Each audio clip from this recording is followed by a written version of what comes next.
All right. Moving right along. I think we're coming towards the end here. We have our closer.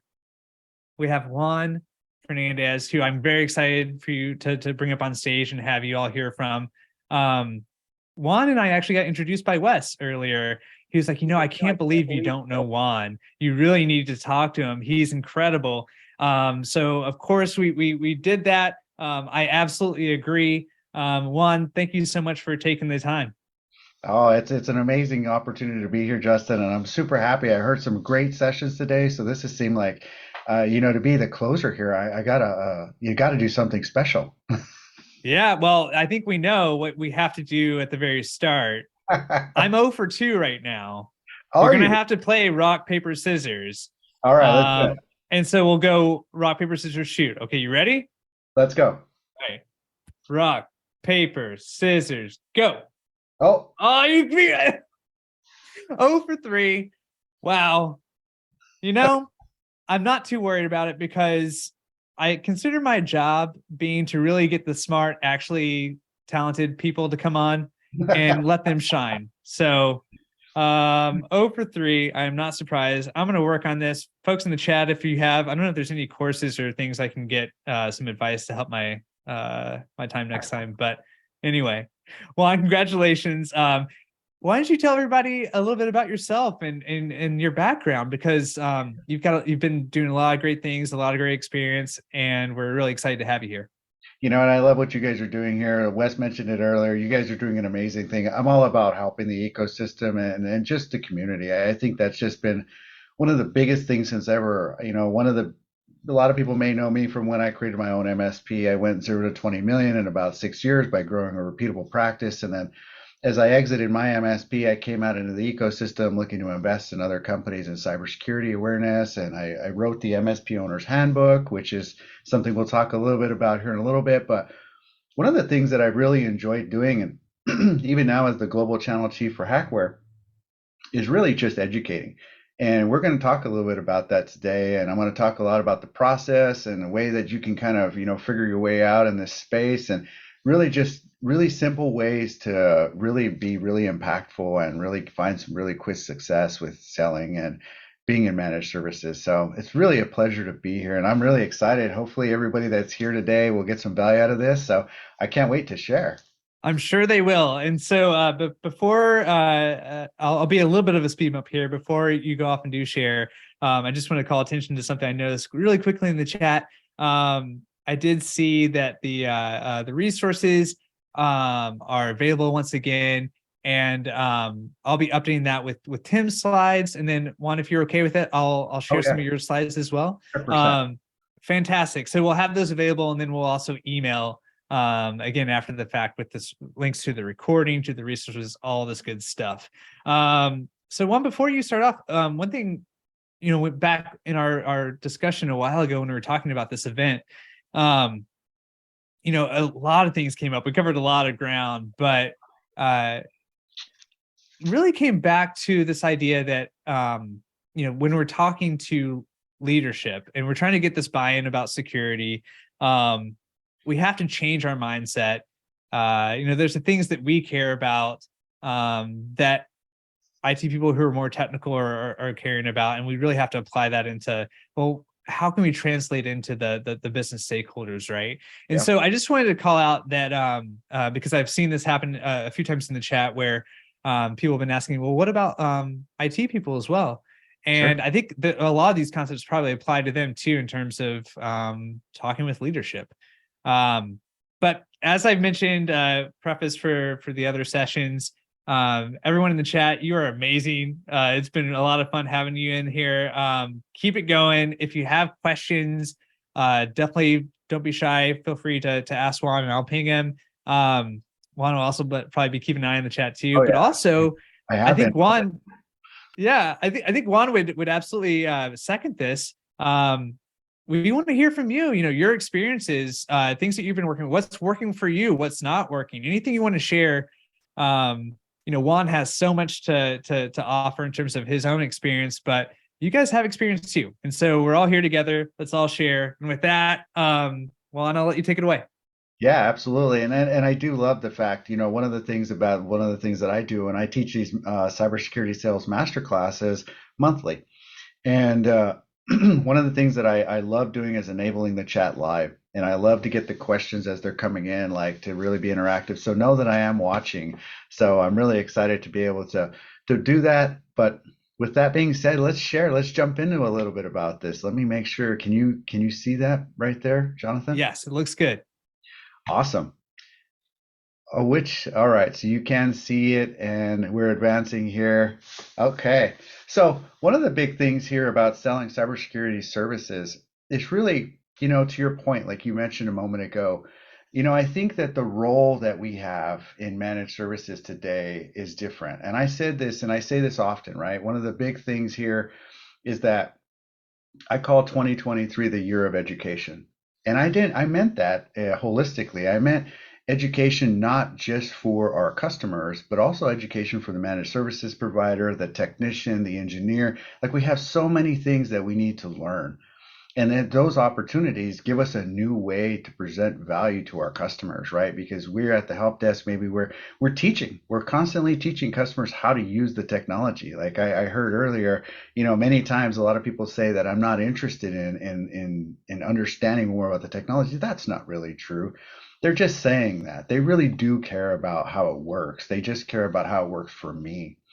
And one of the things that, I say all the time is, it can be complicated, but getting started doesn't have to be. Tim mentioned it a moment ago. It said just get started somewhere. And that being said, one of the things when I started, down my path, I recognized that there is a way to be successful, and that's by educating. And so that's why I wrote this cool little book called the MSP Owners Handbook. For those of you that are talking about this, you guys can go and find this. It's a give back book for those of you who might be looking for certifications, whether you be a technician or you be an engineer or you be an owner. Feel free to go to the MSP Owners Handbook website. The link will be in here soon, and you can apply for certifications that are free. The book is the people that are buying the book are funding this initiative. So if you're trying to get certified, make sure you go over and show some love and then apply. I have lots of money to give away for certifications. So, and that being said, I think everybody here, and whether you realize it or not, all of us are business owners, right? Whether you work as a technician or you work as an engineer or you work as a business owner officially. I realized that when I first started off, I was an accidental entrepreneur. I started off at a help desk at AOL, and I rose myself up to the ranks and went into engineering and owning my own MSP. But it started off somewhere. And just like anything, like Tim mentioned, you got to start somewhere. Mine started something like this. And can you guys see this horrible CPU here?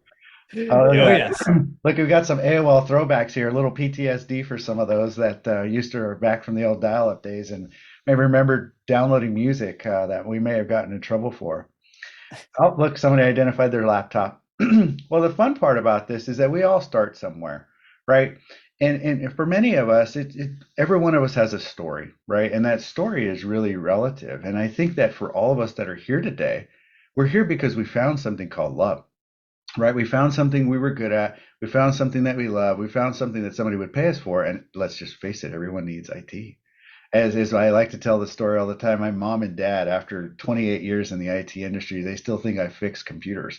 And I'm like, that couldn't be the furthest thing. I mean, I invest in cybersecurity companies and I've exited a couple now and I've built major organizations and enterprises, but they still think I fix computers. And that's the thing when people think about IT people, we aren't good at communicating what it is we do all the time, so it's often hard.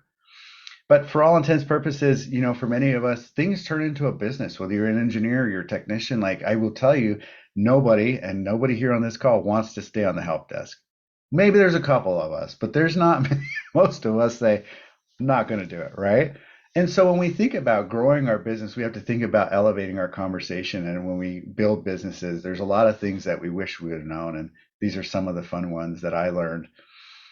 But the thing is that when we're trying to figure out things in life, just about the time when we think we have to figure out, managed services has evolved to a point where we were just working our way out of the break fix land and moving into this new managed services ecosystem. And now all of a sudden, here we go, back to the start. Now, when I think about moving back to the beginning, the reason for that is it's cyclical, right? So when we think about cybersecurity, now we have to go back to the beginning and start thinking about things. When I created my MSP, one of the most important things that I thought about was how do I make something tangible that's intangible? And how do I make it to where I understand how the quarter goes in and the dollar comes out? Because in my first MSP business, it wasn't quite the biggest success. Yes, I took it to 3 million, but I also figured out how to burn it to the ground. Even though I was getting ready to get acquired, there's just a series, a comedy of errors that caused me to not be able to go through with that whole thing. So there was always this opportunity that I was trying to figure out, how do I make this make sense? And how do we work with the customer? How do I get them to always pay me without questioning me? How do I deliver value to where they always just pay? Like, I hate being asked, why, what do you do for me? Like, what is this thing that you do want? I don't understand. Like, you're charging me $400. It seems like you were here for an hour. Like, I don't get it. Like, how do I make that work? And I know that many of us get questioned like that, whether you're at the help desk or others. They get a bill from us, and then all of a sudden they call and they're like, "Hey, somebody was on my computer for 10 minutes. Why did I get a bill for $200?" Like, and that's the challenge that we have, right? When customers don't quite understand our value. And that's the thing that we have to understand. A big question, and I use this all the time. I have a 5-step process that I talk about all the time. And it's really, we need to understand, what do we do? Now, I know that we're talking about cybersecurity today, and I think that one of the big things that I want to really, oh, and I hate to see that somebody says somebody doesn't value us. They do. They just don't understand it, right? And that's the thing that this is the question. There's going to be some emotional moments here where we all kind of, there's like a pain point where we're all just like kind of sad inside. So work with me, watch this. We'll go through it, but just know that there's a smiley face at the end of this. It's really understanding what it is we do. Now, when I talk about the intangible becoming tangible, we have to truly understand how we actually have conversations with customers. Wes mentioned it earlier. Sometimes we don't have the right conversations, right? Sometimes we're talking about certain things. But as we're building things, we need to understand that there's a process. Like, I recognize that the one way to get people to change is to paint a process. And I like to use the analogy of the doctor. And the analogy of the doctor is that I have a pain in my leg, and I go into a doctor, and the doctor says, "Juan, I've seen this before. I've heard, you don't even need to tell me. I can tell just by the wincing of your face and the way you sit. We're gonna have to cut the leg off." And I look at him like, "What do you mean you're gonna cut the leg off, man? I'm kind of attached to this thing. Like, I kind of like it. What do you mean?" "Nope, trust me. You got to cut the leg off." Okay. So what do? As human beings, we go back and we say, "You know what? I'm going to get a second opinion." And so I go to another doctor, and the doctor says, "You know what, Juan? I've seen this before. I'm thinking you're going to need a wheelchair and possibly cut the leg off." And I'm like, I'm attached to this thing. Like, I'm 40 years old. Well, I'm 46. I'm 46 years old. I don't want a wheelchair. I'm too young for that. And I really don't think that I'm at a point where I'm going to lose the leg. Nope, trust me, you're going to have that happen. I'm going to go get the third opinion, right? That's what we're all going to do. And you know what that third opinion is probably going to sound like? "Why don't you tell me about your pain, Juan? Why don't you tell me a little bit about what happened to get you to this point, to get you in my office?" "Well, this happened, this happened, this happened." "Tell me more. Like, seems like you might be a little overweight. Would you be willing to maybe go on a plan to lose weight, to maybe relieve some of the pain and pressure on that pinched nerve that's causing the pain in your leg?" "Well, maybe. I might be willing to do something like that." Well, tell you what, if I put you on a prescriptive regimen for health and you lose some weight, maybe some pain pills for pain, the chances are that you probably can work through this issue and we won't have any problems. But if you don't, chances are you might have a wheelchair a couple years, and based on medicine, you might actually have to lose a leg after 5 or 6 years just due to the situation. Now, if you think about that, who am I going to go with? I'm going to go with option number 3. Why? And here's why. It's because more than half of business customers are driven not to what you sell, but how you sell it specifically. It's about the process and understanding, having the conversation with the customer to understand the problem. And my wife gave me this. It was so perfect. We were driving in the car one day. I said, "I need something that's around a prescription." And she said, "A prescription without pain is pointless." And I said to her, "Oh my God, I'm going to use that." So I credit my wife with that wonderful moment, because the best thing that I could have done is understand the pain of the customer, right? But that's not the most important thing. The most important thing is to understand that I have an answer to the pain. And even if it isn't acute, or maybe it's minute, or maybe it's major, I have a plan for you. And this is where I came up with something that I want to share with you today. And that's really the process, and really making it easy for your customers to understand your process for success in your organization. Whether it be, now, I know that we're talking about cybersecurity sales today, and we're going to get to a lot more about that. But I want you to understand that in order for me to resolve your pain, which is a cybersecurity risk or remediation or opportunity or some sort of an attack or a breach or something, that's a pain. I have to have a process to make that work, right? And so, really, first things first, and a lot of this is having those initial conversations when you're talking to your customers, is really understand their needs. Again, back to the prescription without pain is pointless.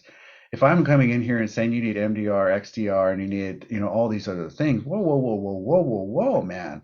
Like, you don't even know what's going on in my world right now. And I know, for how many of you that are in the chat, sometimes we come in a little hot, and all of a sudden we start just going for it, and like, we're on a trip and we just came in because we heard about this new breach, and like, you got to be super concerned about this right now. And they're like, Juan, that doesn't even matter to me, dude. I'm not even into that industry. Like, that does what where are you going, bro? Right? And so we kind of get tripped up a little bit on our own words, and not necessarily because we meant to do that. It's because we were excited about it. And this is where you have to really stop, slow down a little bit. You need to listen to that customer. You have to understand more about the prescription that you're about to issue them. You can get to this echelon of customer penetration over time, as long as you walk them through a process that they make them feel comfortable with the prescriptions that you're giving them over time. And really, a lot of times, I teach a class called Know the No. And what I mean by that is knowing the NO you're going to get before you're going to get it. Because I know how many people in here love no's. I don't. I hate no's. So I want to know where they are before I get them, right? And one of the things that I find a lot of times is that it's not that I don't want the product. It's not that I don't need the product, because we already know they do. It's no, I don't see myself being successful with you. And that's the no that you don't know you're getting. And we're going to talk a little bit about that here in a minute. But this is where the moment starts, right? It's really walking them through a simple, understandable process on, let's understand your needs. Let me hear more about you, and really into, understanding your budget. I call it defining technology time. Like, where are you at? What have you bought? What are you looking at? Like, let's help me understand the pain, which is step 3. What's going on? Like, give me more. Like, I'm not going to tell you to cut the leg off, because that's going to put you off.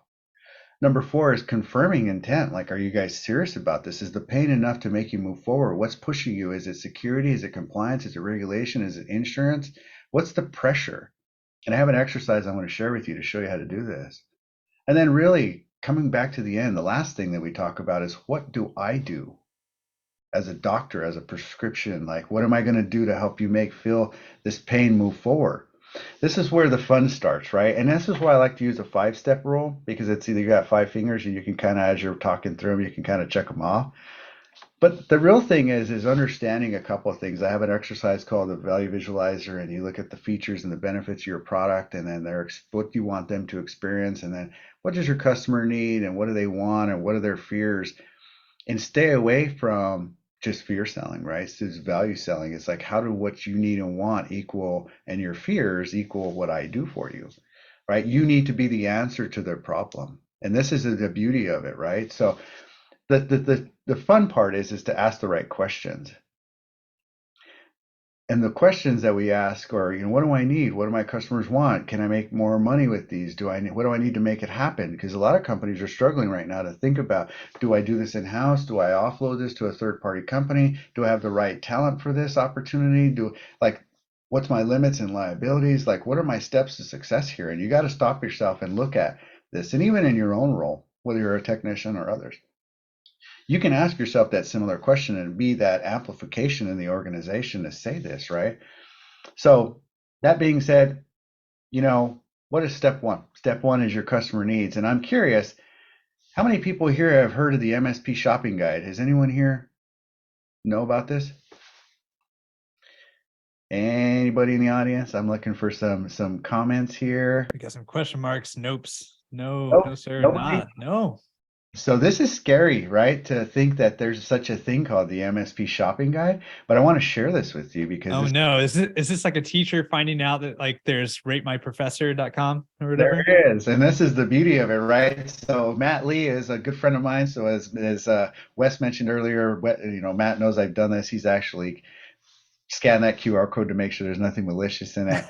But the beauty of this, so this is from the National Defense of Information Sharing, and this document is produced, and the intent of this document should shock us just a little bit because I want you to, for many of us here that are MSPs, this is an MSP shopping guide. You would think we know about this. The document is intended to be approachable and meaningful for SMBs, and it's organized into sections with 5 questions helping each one level set the conversation. Now, here's where this gets interesting. If an SMB finds that a potential MSP is not able to answer the first set of questions in the interest of both time and mitigating risk, the SMB may likely choose to move on to another MSP that can.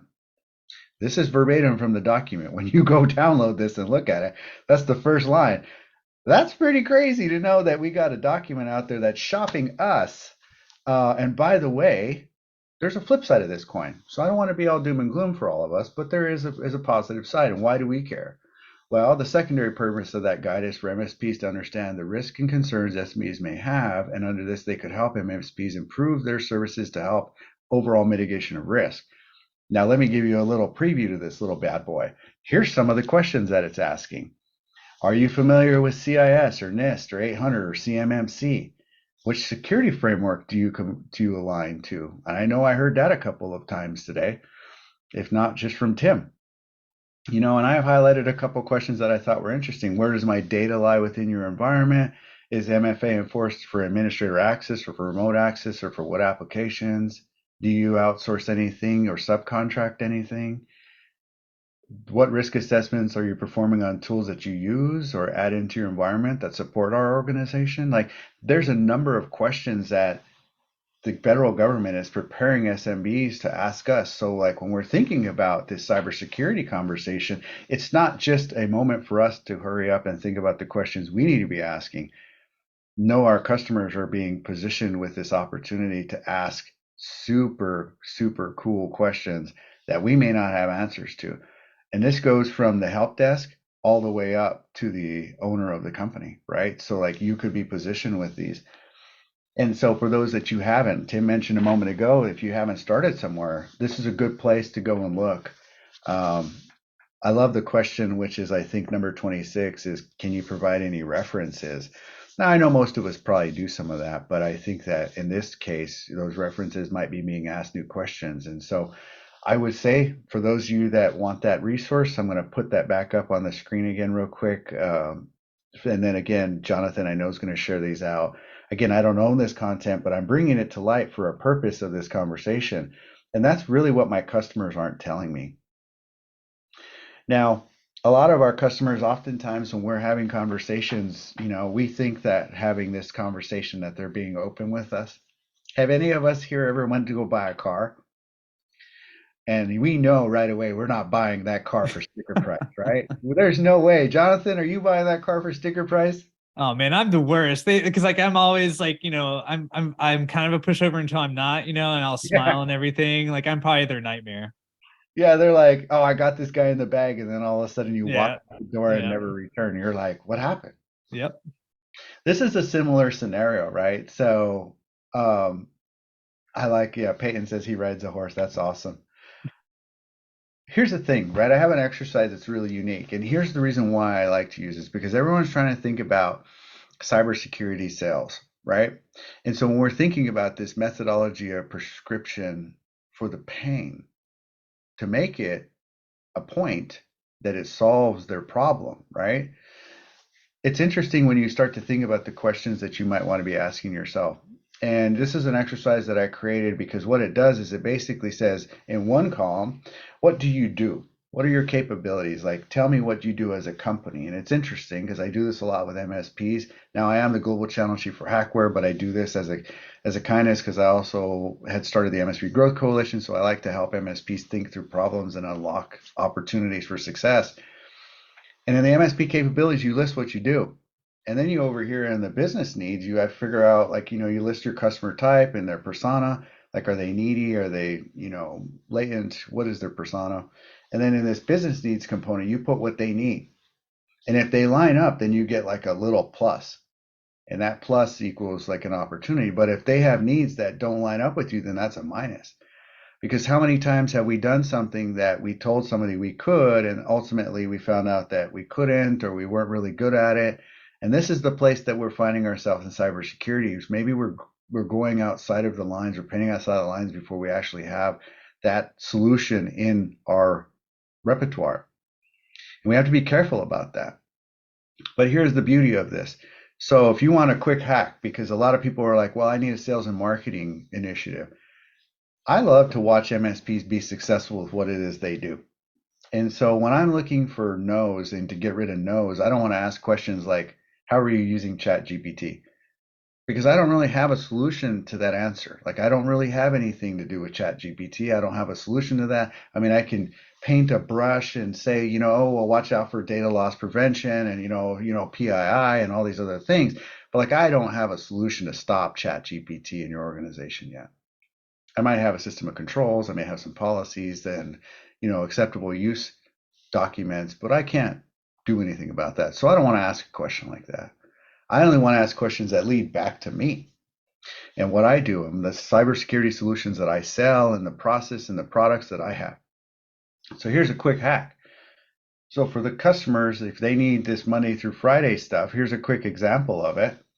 I did this one so you could kind of see how this might map out. I only want to ask questions that lead back to me, and I only want to ask questions to validate whether or not those things that I don't do are going to be a deal killer, right? And so when I do this, I've created my own sales and marketing strategy by customer type. So when I go into a customer's environment, I have a good idea of this healthcare type customer. Maybe it's a hospital, maybe it's acute care. They're very needy.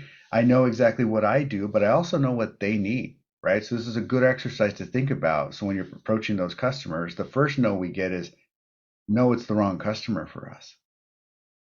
And that struggle, that creates more friction in managed services than anything else, is that customer is not a good customer for you. And we don't know why. It's like, why? They need IT, they need backup, they need disaster recovery, they have compliance and process and procedure, and they need all the things that I do, but why do they not buy from me? Well, if you use this exercise and you ask these questions, you will find out really quick why. And it's really because some of the critical things that they need are things we do not do, right?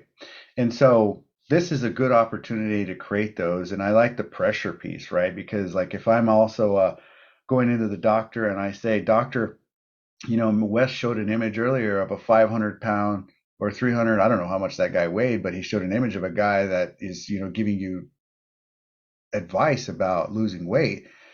Well, if I don't have any pressure to lose weight, like if the doctor doesn't say, Juan, you need to lose 100 pounds by next month or you're going to have a coronary failure, well, I'm probably not going to go to the gym. I haven't been going to the gym this whole time. I say I want to go to the gym, but I really don't want to go to the gym. Who wants to go to the gym? Like, but if I have pressure, and this is where I like to define pressure as compliance and regulatory and other things, I like to list those things because I want to know what's going to force them to do something, right? Because with pressure comes opportunity, and I know you have to do it. I don't have to ask you. I already know you have to do it, right? So now I sound like I'm holding a magic 8 ball when I say, I bet you have compliance and regulatory components that you have to comply with. Can you tell me more about those things?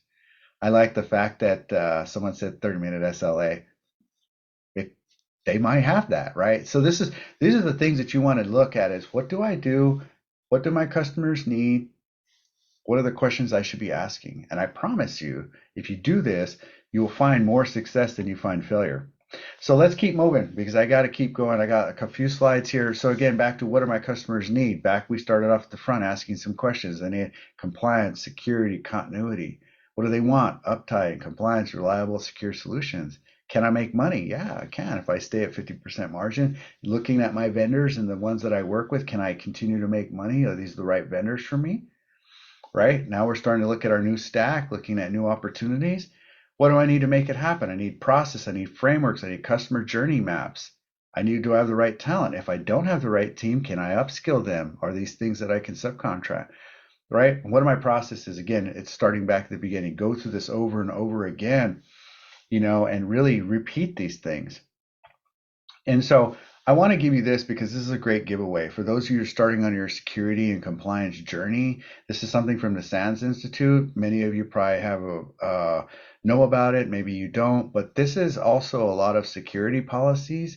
So if you're talking to customers right now about aligning the frameworks and security policies that they may need, some of the tools that are out there don't give you a repository of pre-created policies that you can go in and edit. This is a good time saver because I know a lot of people are using like Chat GPT and others to create stuff like this when you can just get sanctioned policy creation that's already there. So love the fact that you guys are popping that out there. Thanks for the support. So really quick, the goal here is just to make sure that your plan is complete and easy to follow, that you understand and remember that our job is to educate our customers and build trust to gain that rapport.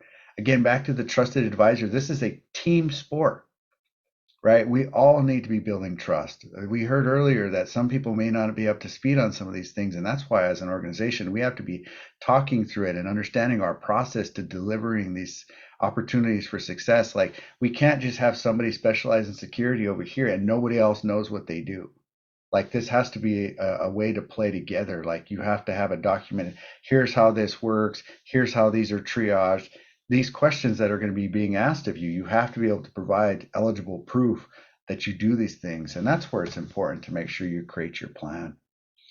And I love the fact, Nathan, I agree with you too. Again, create something simple and easy to use. Here's a super simple way. I create 5 steps to everything. If you listen to any of the master classes that I give, everything is 5 steps, with exception of the customer journey, because technically there's a 6th step, but that's also follow up. And I'll share that in a minute. But to your point, like pre-sales follow up, sometimes we get the no, I don't know you, KNOW, right? Maybe I don't know about the products and services and security and solutions that you provide. How do I know about that? Like, what are you telling me before you walk in the door? Like, sometimes that'll generate a lot of good questions. So this is a pre-sales follow-up. I also have a during the sales follow-up, a post-sales follow-up. Like, all these things are eligible and something that you guys can all use. So as you're starting to think through your program, you can stitch some of this stuff together. And here's one of the fun ones. So I created this, it's called the customer journey. And really what it is for managed services. It's the whole process that goes through, like, the whole thing. Again, back to teaching your customers that I have a process for your success. You want to also illustrate it. Like, teach them. I have the whole class called the soft close technique. You guys that want to join, I'm going to share the link in a little while. You guys can jump over and hear some of that. Me and Wes are also collaborating on some stuff over at Empath. So you'll be able to get access to a lot of this stuff. But the soft close technique is designed to actually a process that closes itself, and it educates the customer on your program and your procedure and your cybersecurity plan. And it actually just shows like how I'm going to take you from here to here. And there's never really, I remove the friction of, hey, I need you to hard sign, I need you to hard sell. Like, here's the evolution of that. You'll hear about a lot of it in the MSP Owners Handbook. So for those of you that are jumping on and getting a copy of that, definitely go check it out. And so, And actually, Juan, I just want to jump in with the customer journey part. yeah, I think it's fantastic, and I just want to let people know we're having to go quickly because of time and everything. I'm sorry to make you rush, but we will be, sharing this later, and so people can really dive into this. sure. Also, I'm curious. I've seen a few MSPs. I look at a lot of websites, right, and I kind of evaluate things. And I've seen some people even map this out in their website. Which I think is really interesting because their whole idea is like, we just want to give you a very clear idea of this is what it's going to be like to work with us. And they'll even take it on past, adapting something like it is here to something customer or prospect facing. They'll make that process clear, and then they'll take it through onboarding too, to be like, here's, this is what the journey with being our partner looks like, which I find really, really cool and interesting. Yeah, and I think that that's the best part, right? So like that's the soft close, right? During the onboarding, it's like, so if you start off at the beginning talking about exactly here's where we're at, and we're going to go through this, and if everything works out well, we're going to start onboarding on the 15th because we like to start on the 15th of every month. Let's say that's the day.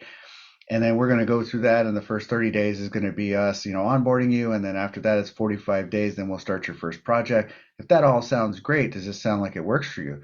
I get that. Yes. Onboard, I get the assessment done. I get the implementation. I get the onboarding. I get the project. Like it's already all set and done. And to your point, Jonathan, I love that because we aren't good at selling, right? But we are good at engineering processes. And that's the beauty of it, right? And so when we think about how do we engineer for the yes is the fun part, right? So Mhm. that being I love said, it.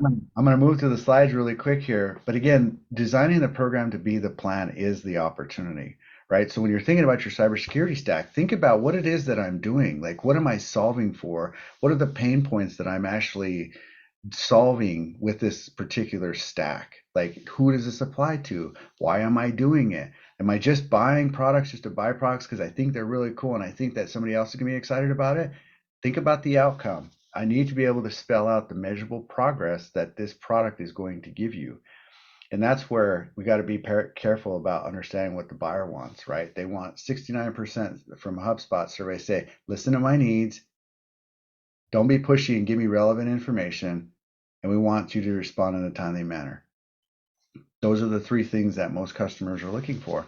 And those are our modern buyers. So, real quick, our process is to make sure that we have implementation, risk remediation, and reducing exposure, reducing opportunities. We have timelines and we provide education. And if you follow up on every one of those points, like you're going to have a really, really, really great success mechanism. And that's where you'll understand that people actually buy plans, not necessarily products. And that's the ones that demonstrate success. So today the challenge is to figure out, like the cybersecurity stack, is to what am I doing to build a successful stack that equals customer success. And that's where you're going to get a cool couple tools that I'm going to share with you here on the follow-up process. These are things that I've created. We actually took a lot of the no's in our know the no session and we broke down the psychology of the no and put it into cybersecurity sales talk tracks. So you can go and get real life conversations like the hardest no's that people had, and we tore them apart and figured out ways to dissect and look at real meaningful life size ways of explaining them back to customers and really taking the question apart and really finding out what the deep meaning of that was. So real quick, That's awesome. yeah, this is a great resource. I really enjoyed. I'm gonna have to start building out more of these because they were so good and so much fun, and so many people loved them. Um, but that being said, take time, take your time, plan to win, build for profit, make sure you're covered. We heard that today, and then jump over to the MSP Owners Handbook and get some in the handbook. Not only is it a give back book, but there's a ton of resources to map some of this stuff out. A new book is coming. I can't tell you, but it is coming and you're going to love it. It's about cybersecurity, is about all I can say, but there'll be another book coming out. And Jonathan, I want to say thanks, man. I know I'm a little bit over time, but for those who want to connect on LinkedIn, come over, visit us. Would love to have you guys and figure out meaningful ways that we can help you out. Juan, thank you so much. No, you're not over time at all. I think we started a little late and we're actually right on time. And you've made some big fans here already. Daniel wants to hang out with you. I don't think Yeah, he's the only one. I'm so glad that we got to meet through this, and I'm really looking forward to doing more things with you. Thank you so much for sharing all these resources. We'll be absolutely. sure to share links out, like I've mentioned. Also, with the book, I wanted to let everybody know. I think we talked about this a little bit, Juan. Ninja, we want to buy some of these books and give them out. Oh, So yeah. we'll figure out how we're gonna give 10 folks here, but I'll basically look through the chat. And as a show of appreciation for some of the folks who have been really super active, I'll get in touch with you guys and would love to send you some books. So we'll give I out would some. love, Yeah. just real quick, Jonathan, Yeah. please go to the MSP Owners Handbook site, click on the Give Back page, go apply. If you need certifications, I don't care who you are. Tell me a great story. I want to champion you through this process. I want to see you be successful. I have something called the ICANN initiative. I started off really, really struggling on trying to afford certifications in my life. And so I understand the challenge. So please do me a favor. I did this because I wanted to give back, and we have so much to be able to give back. So please go and apply. I'd love nothing more than to see you guys go get certified and like figure out this new world about cybersecurity. We got a world to protect here. Well, let me just bring up that page because I want you to talk a little bit more about this. I feel like people are always shy about being pointing elsewhere. But I want to make sure people really stop and make sure they understand what you're talking about here. So I've gone on to the MSP Owners Handbook Yep. webpage. Click the give back tab there. For everyone that buys the book, there's the resources. If you guys want to go download some of the stuff that's in the book, we walk through step by step, and we worked with, Arlen Sorensen and Rob Ray and a number of MSPs and a ton of companies to really come up with this. But we were really diligent about trying to help MSPs, but please go here and apply. We have so many wonderful people that are here to help out. And we want to just, go fill out the form and apply for the certifications. There's no cost to you. There's no gimmick. We're not targeting you in any way. I just want to help people learn and be educated and get certified and find their way for success in the world. So please do me a favor and go do that. I would make me really happy for those people to apply. And now it comes from we giving away CompTIA certifications. So you can pick a Cert Master bundle, right? It comes with the certification, education and learning. It comes with labs, and it comes with a voucher. So, and again, it doesn't cost you anything. Everyone that's buying the book is putting money in. So would love for you guys to go and apply there. Man, what a cool idea. Amazing. Awesome. Very, very cool, Juan. Thank you so much. Really appreciate your time. Thank you everybody on the chat for sticking with us too. Juan, I'll say goodbye to you for now, but hopefully we can connect soon. And Absolutely. Thank you again, sir. Love what you guys are doing. Have a great day. Thanks for having me, everybody. Awesome. Thank you, Juan.